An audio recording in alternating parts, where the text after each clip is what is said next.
નમસ્કાર મારા વાલા ગુજરાતી મિત્રો, અલગ ધણી લોક સાહિત્ય ચેનલમાં આપનું સ્વાગત છે. આપણે આજે એક વાત કરીશું કે ગોવો રબારી અને મહાકાળીની એક વાત.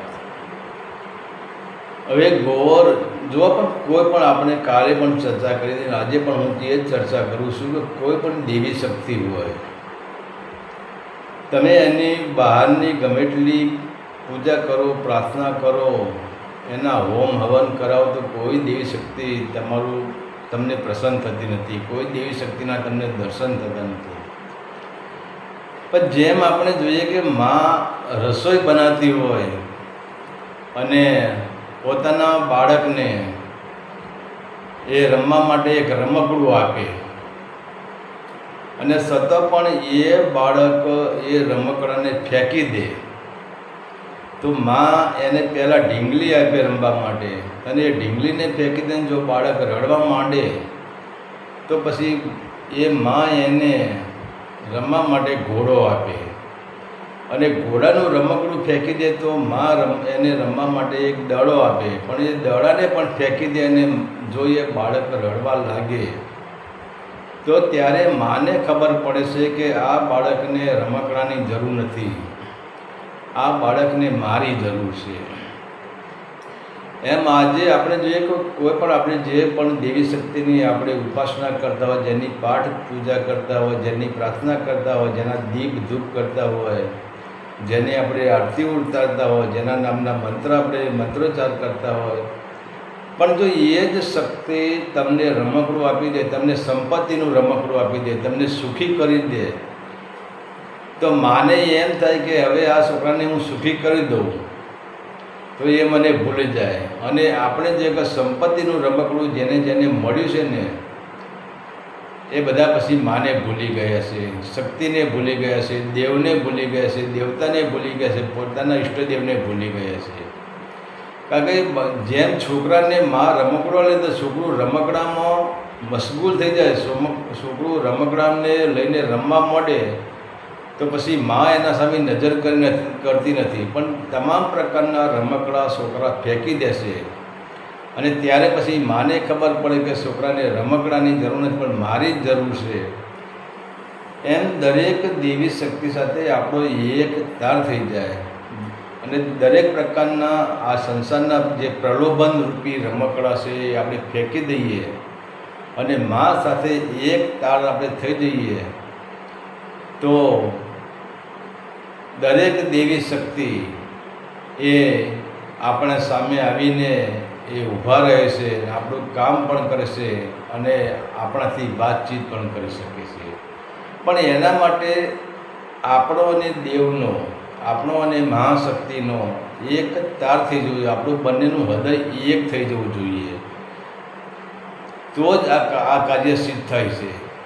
તો એવી રીતે આજે આપણે વાત કરવાની છે એક ગોવા રબારીની વાત. અને એ ગોવા રબારી એમના જે પૂર્વજો હતા એ પણ મહાકાળીના ઉપાસક હતા, એમના પિતાજી એ પણ મહાકાળીના ઉપાસક હતા, અને ગોવો રબારી પોતે પણ મહાકાળીના ઉપાસક હતા. પણ ઉપાસક એટલે સવારે ઉઠીને જ્યારે મહાકાળીના સાનિધ્યમાં બેસવાનું અને એક જ લક્ષ્ય રાખવાનું કે તું જ પરમાત્મા છે, તું જ તારણહાર છે, તું જ મારો જીવ છે, તું જ મને ચલાવી રહી છે, બીજી કોઈ મારું કલ્યાણ કરજે ને મારા બાળકોનું કલ્યાણ કરજે ને મારા પિતરાઓનું કલ્યાણ કરજે ને મારા ઘરમાં દુઃખ ના આવે ને આમ કરજે ને કોઈ માગણી નહીં. એક જ ફક્ત પ્રેમની દૃષ્ટિથી એ માની પૂજા કરતા હતા. કોઈ દિવસ મા પાસે, મહાકાળી પાસે એમના પૂર્વજોએ કે એમના મા બાપે કોઈ દિવસ માગણી કરી નથી. અને તમે એક વાત તો વિચાર કરો કે માને દરેક બાબતની ખબર હોય કે છોકરાને કઈ બાબતની જરૂર છે. આપણે સંસારની દૃષ્ટિએ આપણે જોઈએ તો છોકરાને તાવ આવે તો છોકરું એમ નથી કહેતું મા મને તું દવાખાને લઈ જા, પણ માનો જ્યારે છોકરાના ગાલ ઉપર સ્પર્શ થાય ને માને ખબર પડે કે છોકરાને તાવ આવે છે, તો છોકરું કહેતું નથી તું મને દવાખાને લઈ જા, મા સ્વયં દવાખાને લઈ જાય છે. છોકરાને કોઈ પણ તકલીફ થઈ જાય તો મા સ્વયં દોડે છે. અને છોકરાને કોઈ પણ જરૂરિયાત હોય તો માને પહેલી ખબર પડે છે કે આને હવે આની જરૂર છે, તો માને પાસે માગવાની કોઈ જ જરૂર નથી. તો આપણે તો શું કરીએ, આપણે દેવી શક્તિ પાસે માગીએ છીએ. આપણે કોઈ પણ મંદિરમાં જઈએ છીએ, કોઈ પણ તીર્થસ્થાનોમાં જઈએ છીએ, તો શા માટે જઈએ છીએ? માગવા માટે જ જઈએ છીએ. મા મારું આમ કરજે, મા મારું તેમ કરે. અને ઉપરથી તો આપણે દેવી શક્તિને લોચ રૂશ્વત આપીએ છીએ. તું મારું આટલું કામ કરે તો હું તને સુખડી ધરાવીશ ને, તું મારું આટલું કામ કરે તો હું તને શ્રીફળ ધરાવીશ ને, હું તને ચૂંદડી ધરાવીશ ને, હું તારી દીવાબત્તી કરીશ ને. જેમ જેમ આપણે કહીએ એમ આપણાથી એ શક્તિ આપણા સામે પ્રગટ થઈ શકતી નથી. અને તમે એ દેવી દેવતાની વાત છોડો, તમે સંસારના નિયમની વાત કરો. તમે સવારે ઉઠીને ઘરથી નીકળી જાઓ ને તમારે જે માણસ સામો મળે એના જોડે કંઈ ને કંઈ માગવાનું. તમારો જે મિત્ર હોય એની પાસે તમારે કાયમ માટે કંઈ ને કંઈ માગવાનું જ. તો તમે પછી એનું પરિણામ જુઓ. એ મિત્ર એક દિવસ એવો સમય આવશે કે તમને જોઈને સંતાઈ જશે, તમને જોઈને દૂર ભાગી જશે. કે મિત્રને પણ ખબર પડશે કે આ તો માગવાવાળો છે, આ મારું શું કલ્યાણ કરવાનું છે, આ મને શું સાથ આપવાનો છે. તો એમ દેવી શક્તિમાં પણ એવું છે, તમે જેટલું માગો એટલું તમારું માન, જેમ સંસારમાં માગવાથી માન ઘટી જાય છે, એમ દેવી શક્તિ સામે પણ માગવાથી આપણું માન ઘટી જાય છે, માગવાથી આપણી ઉર્જા ઘટી જાય છે, માગવાથી દેવીનો આપણો જે પ્રેમ હોય એ પ્રેમ ઘટી જાય છે, અને માગવાથી જ આપણા ઉપર દેવી નારાજ થઈ જાય છે. તો ભલે તમે ગમે એટલી ભક્તિ કરો પણ માગણી મૂકી દો, માગણી જીવનમાં નહીં કરવાની. અને એને ખબર છે તમારે માગવાની જરૂર નથી, કે જેમ માને ખબર છે કે દીકરાને કયા બાબતની જરૂર છે, એમ તમામ પ્રકારના તમારા જે ઈષ્ટદેવ હોય એને ખબર જ છે કે તમારે શું તકલીફ આપવાની છે અને તમારી શું જરૂરિયાત છે. બધું તમારું કામ એ પૂરું કરી દે છે. તો કહેવાશે કે હવે આ ગોવો જે રબારી છે એને એક સમય એવો આવ્યો કે એના ત્યાં એક દુષ્કાળનો સમય આવી ગયો અને પોતે એને પોતાનું ગામ છોડી દીધું અને પોતે જે ઘેટાને બકરા રાખતો હતો અને એ પછી જ્યાં લીલોતરી હોય એ બાજુ ઘેટાને બકરા લઈને નીકળી જાય છે. અને ત્યાં પછી કહેવાય છે કે એને એક સારું એવું ગામ મળી જાય છે, ત્યાં લીલોતરી હોય છે, ત્યાં વરસાદ થયેલો હોય છે.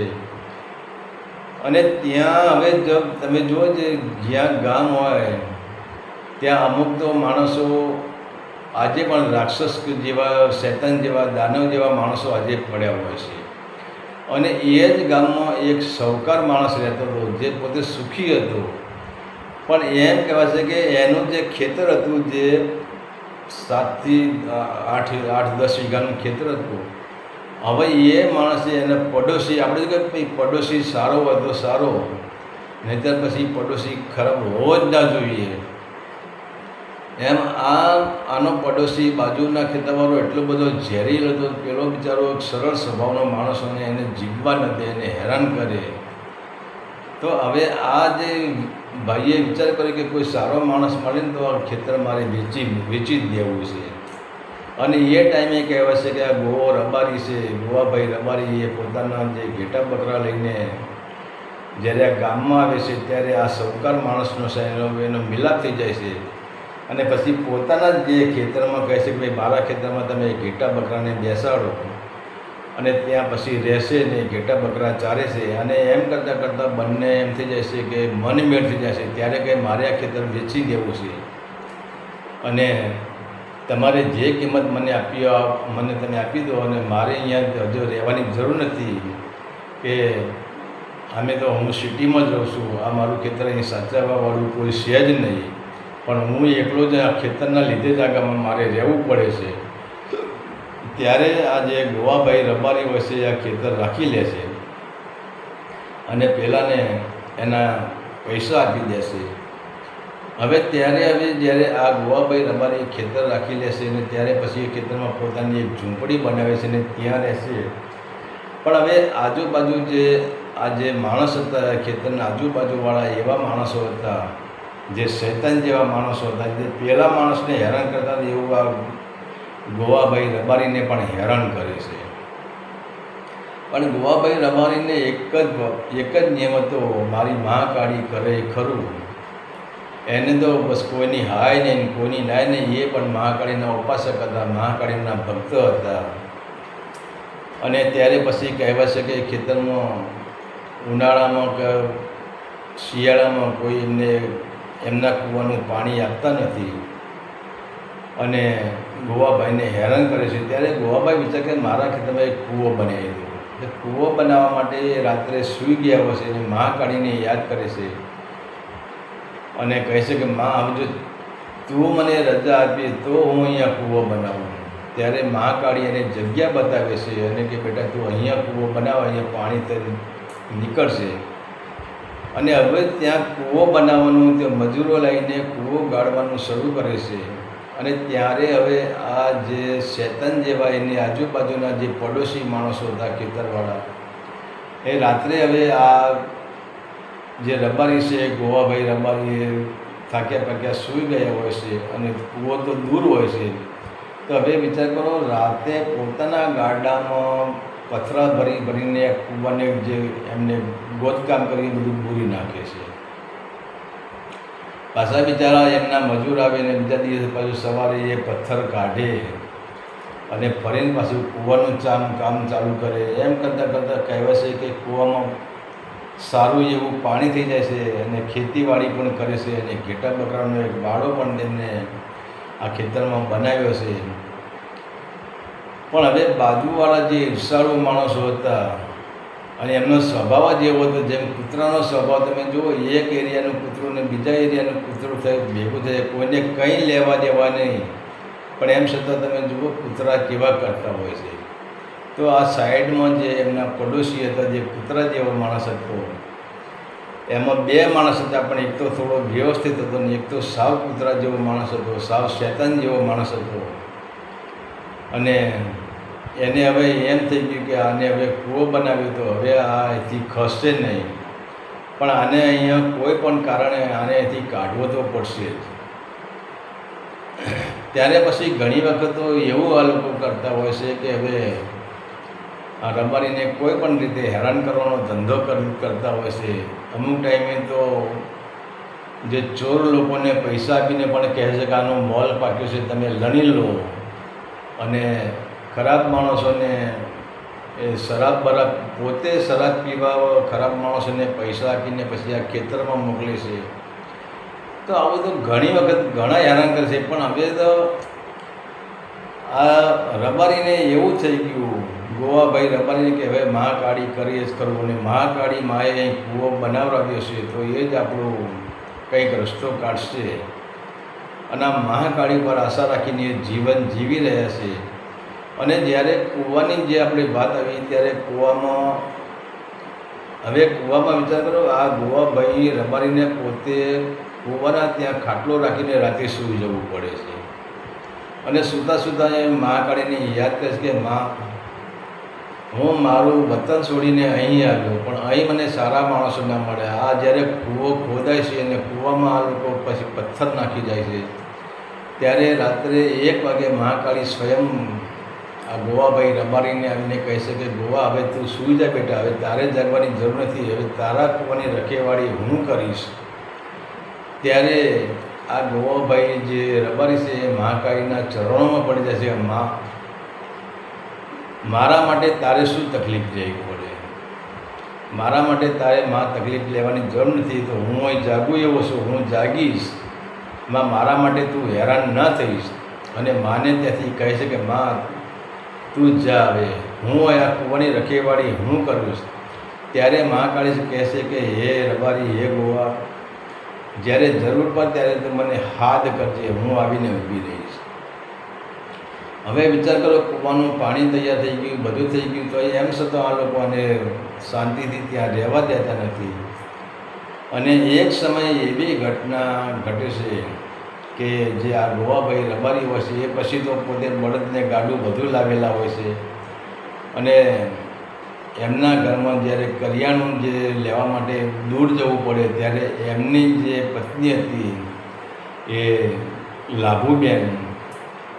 લાભુબેનને કહે છે કે હું કરિયાણું લઈને આવું છું અને તમે અહીંયા રહેજો, ઘેટા બકરાને સાચવજો અને ચારજો, અને લાભુબેન ઘેટા બકરા ચારતા હોય છે, પણ એમનું કંઈક ઘરનું કામ આવે છે એટલે એ ઘરમાં જાય છે. ને ઘેટા બકરા હવે જે એમના ખેડૂતો જે દુશ્મન હતા એમના જ ખેતરમાં ઘેટા બકરા પેસી જાય છે.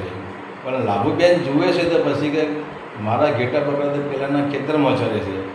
તો દોડતા દોડતા એ ત્યાં ખેતરમાં ગયા પણ ખરા અને બકરાને જો બહાર કાઢે છે. ઘેટા બકરા ત્યાં ખેતરનો માલિક આવી જાય છે અને ઘેટા બકરાને પણ મારે છે અને લાભુબેનના માથામાં પણ લાકડી મારે છે.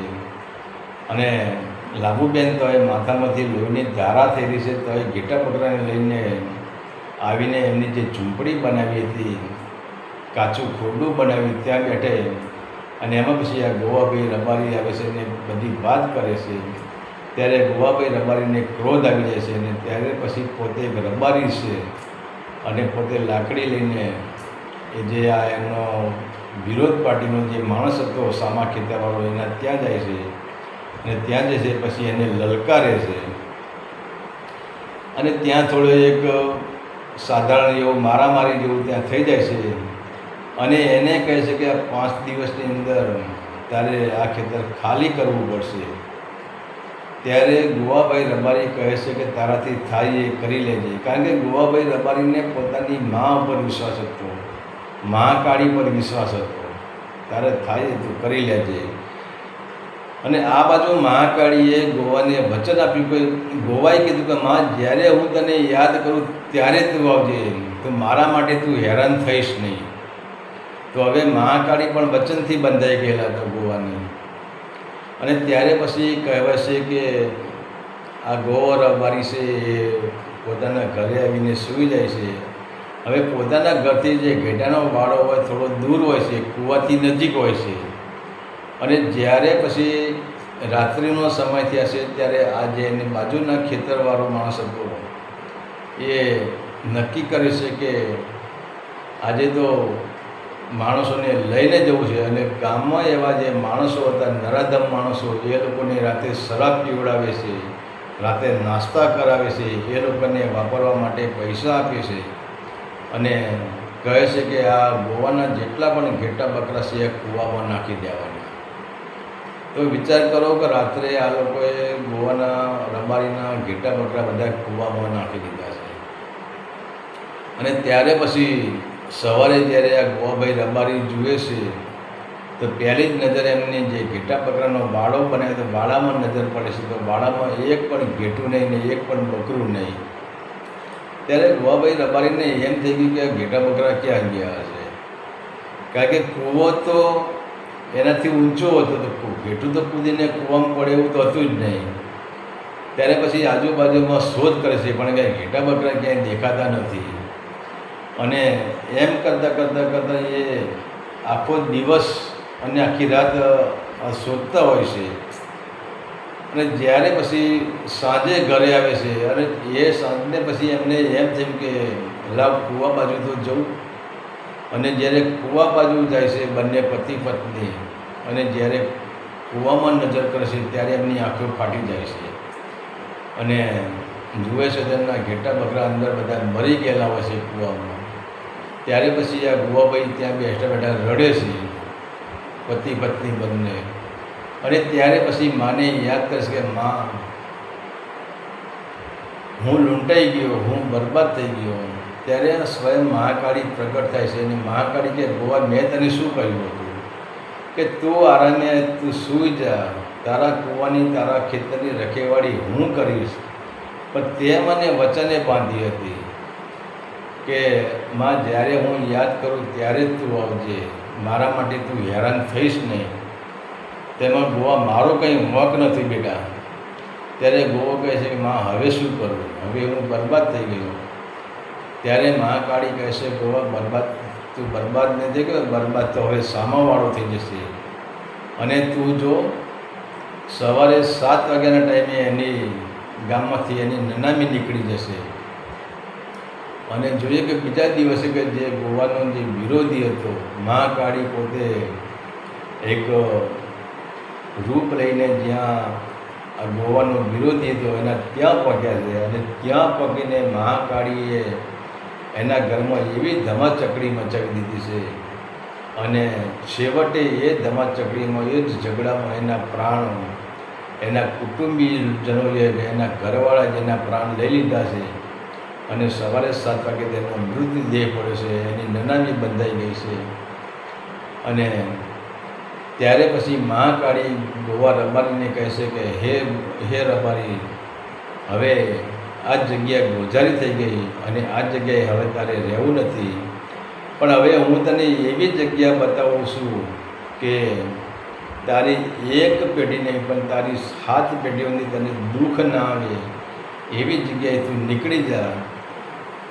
અને ત્યારે પછી જે ગોવા રબારી પાસે જે 10 વીઘા જમીન હતી અને એ ખેતર હતું, અને એને કીધું કે માં, હવે મારી પાસે જે સંપત્તિ હતી એ તો મેં આ જમીનમાં રોકી દીધી છે, મારી પાસે તો હવે કંઈ નથી. ત્યારે મહાકાળી કહે છે, ગોવા, તારે અહીંયા 3.5 દિવસ જ રોકાવાનું છે અને 3.5 દિવસમાં ખેતરનો જે છે બધું હું તારું પૂરું કરી દઈશ. અને કહેવાશે કે બીજા જ દિવસે ખેતરનો એક ભાઈ એને ખેતર લેવાનું હોય ત્યાં આવે છે અને ગોવાએ જેટલા પૈસામાં લીધું એનાથી ડબલ પૈસા આપીને એ ખેતર ખરીદી લેશે.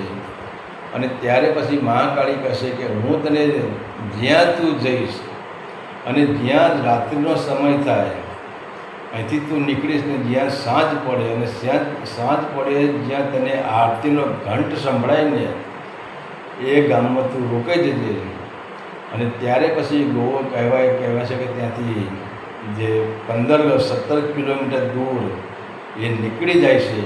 અને ત્યાં પછી જ્યારે સાંજનો સંધ્યા સમય થાય છે અને ગોવો ચાલતો હોય છે અને બરાબર જંગલથી બહાર એ પગ મૂકે છે અને ત્યાં જ ગામમાંથી જે ઘંટનો આરતીનો એને નાદ સંભળાય છે અને ત્યાં પછી ગોવો ઘર બનાવીને રહે છે અને ત્યારે પણ એ સુખી થઈ જાય છે. તો કહેવાનો મતલબ છે તમે વિચાર કરો, મહાકાળીએ ગોવાને કેટલો સાથ આપ્યો. તો આ દરેક દેવી આપણને સાથ આપી શકે છે, પણ કહેવાનો જેમ ગોવા રબારીનો અને મહાકાળીનો એક તાર થઈ ગયો હતો એમ આપણો પણ એક તાર થઈ જાય તો એ જ મહાકાળી, એ જ શક્તિ આપણું કામ કરી શકે છે.